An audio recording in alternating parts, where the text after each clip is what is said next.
ఇప్పుడు నువ్వు మేము పూజించాల్సిన దేవతా విగ్రహం బద్దలు కొట్టినా, మేము గుడి బద్దలు కొట్టినా మాకు పెద్ద ఫరకేం పడదు. కారణం ఏంటంటే మేము చెట్టుని పూజిస్తాం, పిట్టని పూజిస్తాం, గుట్టని పూజిస్తాం, పుట్టని పూజిస్తాం. చిన్నప్పుడు నాకు ఆశ్చర్యం అనిపించేది, చెట్టుకి పూజ ఏమిటి, కోతికి పూజ ఏమిటి, పందికి పూజ ఏమిటి అంటే పరమాత్మ లేని చోట అసలు మనకు లేదు.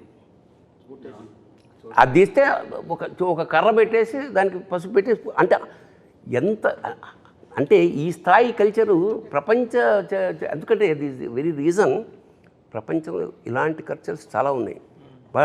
బట్ శాశ్వతంగా నిలబడిపోయిన కల్చర్ ఇదే, ఈ సంస్కృతి. ఎన్నో ఉన్నాయి ఇంతకుముందు, మీకు పిరమిడ్స్ తప్ప ఏమీ మిగలలేదు అక్కడ.